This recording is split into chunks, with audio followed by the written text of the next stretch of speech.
Why do you think that some attorneys are begging for clients at $125 an hour while others are charging thousands or whatever they want? Because they know regardless what they cost, their schedules are going to be booked. Well, it's the same reason that there's a large variance in price in any product in the free market, because there's a huge variance in quality. As an attorney, your duties are to research and present the case to the jury and the courtroom. In this video, I'm going to talk to you about some best practices on how to optimize your presentation to give you the best chance for success. It's a stage, and a principle that I want you to have in the back of your mind the entirety of your time spent there is the TLH triangle. And what that is it's 3 adjectives that describe how you always want to be being perceived by the jury and everyone else in the courtroom. And that's as trustworthy, as likable, and as high status. And in that trustworthiness component comes an element of intelligence, because oftentimes those things are seen kind of hand in hand. So how do we do that? Well, some of the basics. Our body language. We want to be very confident, cool, deliberate in our body language. We want our orientation typically to be the jury, sometimes the judge, but also early in that court case, we want to show that we're confident orienting everyone in the courtroom. We're a confident person. We're not afraid of anything. So we're going to take a short amount of time orienting all around that courtroom, just sort of making, quick phrases, just to kind of show that subconsciously you're a veteran there. You've been there before. You're not afraid. You're not intimidated. Now, when it comes to orienting to the jury, you do want to spend a lot of your time oriented to them. But this leads me to the next point, and that's eye contact. While you want to be making consistent eye contact with the jury, you don't want to make anyone feel discomfort or uncomfortable with your presence. And by focusing in on one person for too long, staring at them in the jury, that's going to create that. So be sure that when you are addressing the jury and your body language is very oriented to them, don't be too intense, don't be too intimidating by staring at one person for too long. Now, your tonality wants to be in 4 components the majority of the time. And the bulk of those components is a competent, commanding tonality. You've got everything figured out. You know exactly what happened, and you're going to explain it to them. But some other little flutters of tonality that you want to work in is interested, surprised, and empathetic. And I'm going to get more into the empathetic piece and the surprise piece as we continue. The way you express your emotion in the courtroom is hugely impacting and swaying to the jury and everyone else in it. We want to use our emotions to our favor to magnify the attention when it is good for ourselves and for our case, and to dissipate and quickly remove attention when it's not. So let's use an example. Let's say you're in a line of questioning and you say, in your opinion, did your passenger know that the narcotics were in the trunk? And he says, no, I don't think he did. And your response is, in your opinion, did your passenger... Okay, right on to the next one. No reaction, almost as if he didn't answer the question, almost as if it never happened. Because we want to dissipate that, right? That answer was not to our advantage. So let's say you say, in your opinion, did your passenger know the narcotics in the trunk? And he says, yeah, I think he did. Really? So he knowingly got into your car knowing the narcotics were in the trunk? Okay, so what you're doing by expressing all of this emotion when you get a response that you want, assuming you're the prosecution, you are doing 2 things. Number 1, people just tune in when the emotion levels are high. It's just natural for us to zone in. We're creatures of deletion, so we see something out of place, a high emotion, we zone in. We want the jury, we want the judge, we want everyone to hone in on that. But number 2, we're taking advantage of mirror neurons. So what mirror neurons do in the jury and everyone else as human beings is they help us relate to other people by creating the same emotion in us as what we see other people experiencing. So when I hear that his passenger knew the narcotics were in his trunk when he got in, I'm showing huge surprise. I can't believe, why would he get in? The passenger knew? By doing that, you're going to create the same emotions in the jury as you're experiencing by doing that. It's a very powerful piece. Think of all the different ways that you can use that in the courtroom by transferring your state, by transferring your emotional feelings to the jury. This is what you want, because we all know that people make the bulk of their decisions swayed on emotions. Okay, a little tip here, and this is actually very powerful in not only the courtroom but other situations, but specifically the courtroom.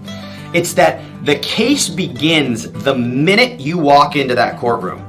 And you may say to me, well, it's just the bailiff and the court reporter. The judge and jury aren't even in there. That doesn't matter.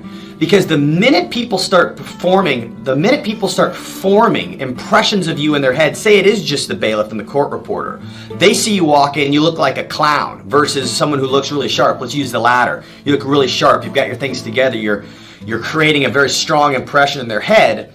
The minute they see that, the impression is being formed by these adjectives they begin assigning to you.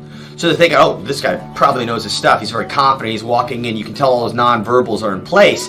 They're not thinking that, but subconsciously they are. So now the judge and the jury comes in, and you already have two people who are non-verbally expressing that you've got your stuff together, that they respect you. Whenever you talk, they're looking right at you, and that rubs off on other people. Maybe not hugely, but enough for them to begin forming their impression based on what they see other people doing in your presence.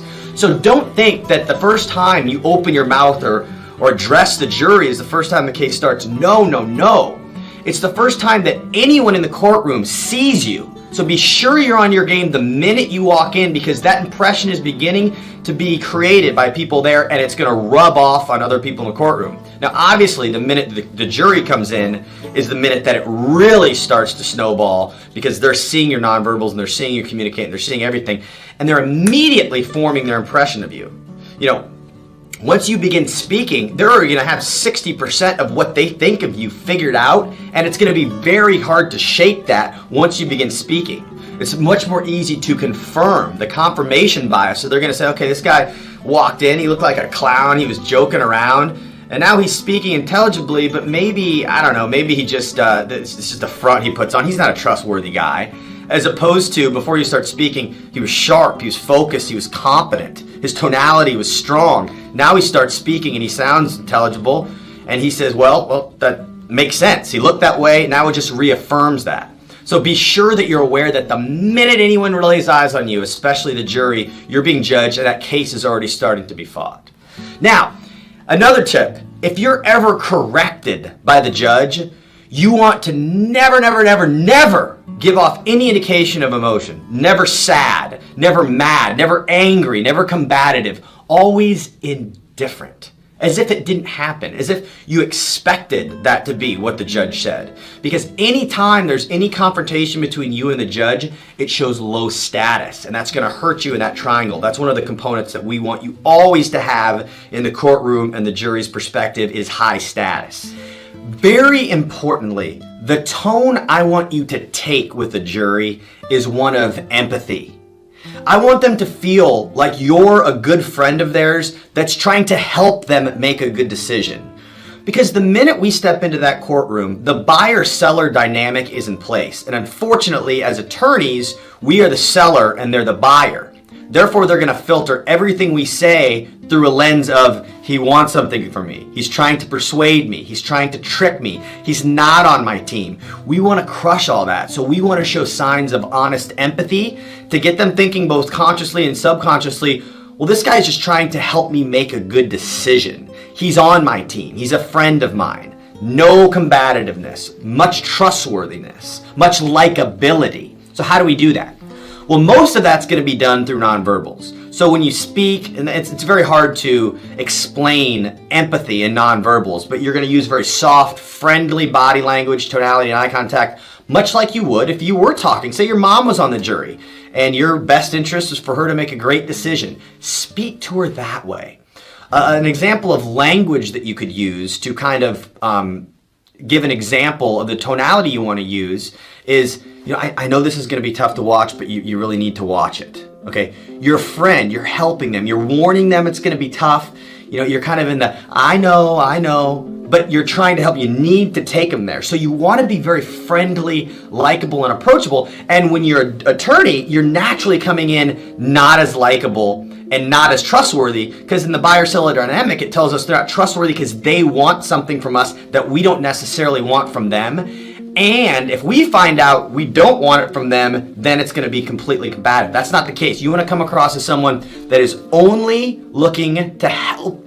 I'm passionate about this. That's only looking to help them make the right decision. If you've been in the courtroom for 40 plus years, you've probably figured a lot of these things out and established some of your own best practices. But if you haven't, and if you're looking to still improve, I would suggest you implement some of these. And what it's going to do is it's going to greatly shorten the learning curve. Because instead of blind trial and error by you just spending time in the courtroom and seeing different reactions, you're going to put these best practices into place and see the immediate positive reaction to completely wipe out the curve and be working from the top.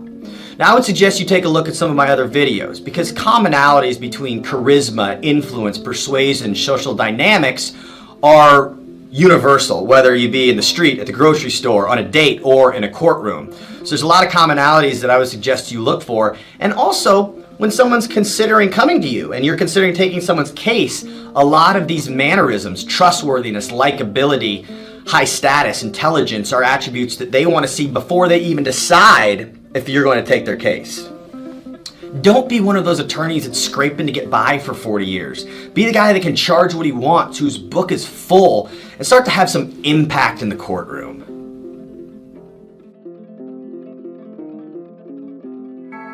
I'm in a conversation with my friend and I'm talking about how awesome Ethereum 2.0 is going to be. I talk about, hey, we're moving from proof of work to proof of stake. It's going to be faster. It's going to be more secure. It's going to change your life. And my friend looks at me with a blank face. He's like, how is Ethereum 2.0 going to change my life? Well, I'm going to give you the same answer I gave him in today's video. I'm going to show you how Ethereum 2.0 is going to change your life. Start with the basics. You, of course, know that Ethereum is the backbone for this new craze, NFTs, virtual land. It's a cryptocurrency that's been around since about 2011. And in June of 2022, Ethereum Classic is changing to Ethereum 2.0. All right, so what does that mean? Basically, you don't have to worry. Behind the scenes, the people that run Ethereum are changing the coding from Ethereum Classic to this Ethereum 2.0. If you are an existing holder of Ethereum, don't worry. You don't have to do anything. Your Ethereum Classic will become Ethereum 2.0. Now let's talk about the features of Ethereum 2.0. First of all, it's going to be environmentally safe. You know, one of the big concerns that comes up in comments and my friends say, listen, you know, it's cool you're into crypto and the metaverse, but it really damages the environment. And I have a lot to say when they tell me that because I know that it mostly doesn't. However, with Ethereum 2.0, you're not going to believe this, but it's actually going to reduce the energy consumption for validating transactions by 99.95%. So in the future, when I'm going to get arguments about, hey, you know, crypto is bad for the environment, I'm going to say, listen, that's changed as of 2022. It is now not environmentally dangerous. Ethereum 2.0 transactions are going to be much faster. Let me give you some context. If you're going to do a typical online transaction, maybe use Visa or MasterCard, those companies can process transactions about 1,700 times a second. Guess what? With Ethereum 2.0, it's going to be able to process transactions 100,000 times a second. What does that mean? That's going to be increased use of Ethereum because it's going to be much faster. And that whole kind of problem with Ethereum now, you know, when you do an Ethereum transaction, there's always kind of this delay that takes place. And if you're doing large transactions, let's say you're transferring one Ethereum to a wallet or something, it gets kind of worrisome. Sometimes you transfer that money and it takes, 10, 15 minutes for it to appear from the exchange to your wallet. No more. With Ethereum 2.0, you're going to be doing 100,000 transactions a second, much faster than Ethereum Classic. There's going to be cheaper transactions on Ethereum 2.0. Right now, one of the big problems with Ethereum is that the gas fees, the GUE, is so high. I want to support my friends who are NFT artists, and sometimes their NFTs aren't that expensive. They're like $20 or whatever, and I want to buy them. Well, these days, I usually have to delay it because at the time that I want to buy it, the gas fees are so high, sometimes $130 per transaction, that it doesn't make sense for me to spend $20 on an NFT and pay 130 GUE for that transaction. So what's great about Ethereum 2.0 is that gas fee is mostly going away. The transaction fees are going to be much reduced. So it's going to make you much more apt to spend money, to support your friends, to buy NFTs, to buy music, to buy tickets online with Ethereum 2.0. Everyone already knows right now that cryptocurrency is pretty secure. That is, if you don't reveal your seed phrase, your recovery phrase to people, they're pretty secure. The blockchain was developed because it's virtually unhackable. But with Ethereum 2.0, it's going to get even more secure, and it's going to make people much more happy to do transactions with Ethereum as opposed to dollars and cents. The other thing that's great about Ethereum 2.0, and this is something I just recently learned, is there's going to be a reduced supply going forward of Ethereum. Right now, evidently, Ethereum is producing 4.7 million more Ethereum each year. Guess what? With Ethereum 2.0, that's going to be reduced. It's going to go down to like 500 to 2 million Ethereum per year. Great. That means that there's going to be less Ethereum out there. Probably the price is going to go up. So the Ethereum you have now or that you get later is probably going to increase in value. All right, now we talked about the advantages of Ethereum 2.0, but the next question for you is, what are the real life benefits to you? I mean, it's great that it's more secure and it's going to be used more, the supply is going to go down, but what does that mean to you? Let's go through it. All right, first thing, more secure online transactions. Because of the blockchain, because of the unhackable nature of the blockchain and cryptocurrencies, so long as you're following the rules, it's probably going to be the chosen way to do online purchases in 2022 and beyond. You know, these days, if you're doing a credit card transaction or even PayPal, a lot of your private information is being transferred with that transaction. You got to remember, with Ethereum 2.0, it's just an address. You don't even know who's doing the transaction. It's virtually anonymous. So I think people, when the transactions are faster, when they're more secure, people are going to more often use Ethereum 2.0 to do their online transactions. Ethereum 2.0 transactions are going to be much cheaper. We talked about why, but if they're much cheaper, there are going to be more of them. Right now, even if you're doing a transaction with a credit card, you're paying some sort of credit card fee. If you don't pay on time, you got to pay late fees. With Ethereum 2.0, that gas fee is going to be reduced. There is not going to be the middleman to charge the typical fees that you have on an online purchase. And so that means that products are probably going to be cheaper in the future because there's going to be less fees that come with that transaction. Another real life benefit of Ethereum 2.0 is that you're going to be converted, if you'd like, to be a lender. You know, right now in our typical society, there are lenders out there. There are banks or companies that make loans to people. And, you know, typical average Joes like you and me don't lend our money out. But in this new world of Ethereum 2.0, we're going to be able to, let's say we're holding on to 2 Ethereum. Instead of letting it sit there in a wallet, we're going to be able to contribute that to a pool, and we're going to be able to earn rewards. We're going to earn interest on the money that we put in the loan pool. We're going to be able to be empowered to be lenders. And the next one is probably my favorite real life benefit of Ethereum 2.0, and that is you are going to have the ability to make large purchases with less fees. We already talked about the fact that the middleman fees are out of there. GUI is reduced substantially with Ethereum 2.0, but a lot of other conventional large purchases come with more fees. Think about the typical home transaction. I don't know if you've ever bought a home, but especially in America, if you buy a home, you got to use escrow, and there are escrow fees there. There are taxes to the county. There are other fees for contractors and all these different things that come with a typical home transaction. Well, when we move to the Ethereum 2.0 model, yes, there'll be some of those fees, but a lot of them will be reduced because it'll be a direct transaction between the buyer, maybe you, and the seller of the home.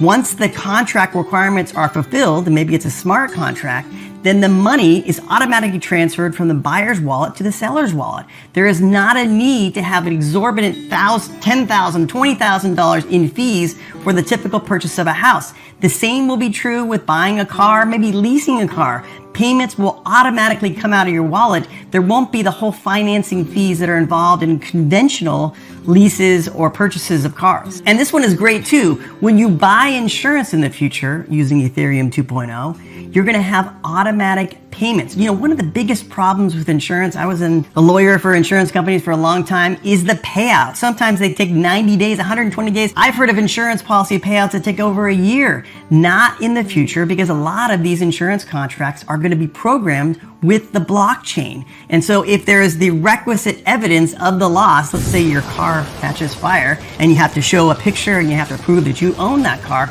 once that's done, AI is going to automatically transfer payment on the claim from the insurance company to your wallet. So it's going to make insurance transactions much better because there's not the delays. It's actually going to make insurance cheaper for you and I. So I am looking forward to this 2022 and beyond, where Ethereum 2.0 is going to be used as the basis for our insurance contracts. And yes, when you are building your online business next year, you're going to think about creating a decentralized app, maybe on the Ethereum 2.0 blockchain. You know, right now when you want to create an online business, let's say you want to sell rubber duckies online, you're definitely going to create a website so that you can sell direct to consumer. The consumer can see your website and do a transaction and get a rubber ducky. Well, in the near future, you may not do that. You may skip the whole website altogether and create a decentralized app that resides on the blockchain and accepts Ethereum 2.0 as payment. The reason you might do this is that it may be cheaper than having a website and maintaining it. It also allows greater freedom. We're talking about rubber duckies, but maybe you want to sell things that someone else doesn't like and may ban you from. In the decentralized world, you can do whatever you want. Additionally, the eyeballs are going to be on the blockchains on the future, not necessarily in Web 2.0 websites.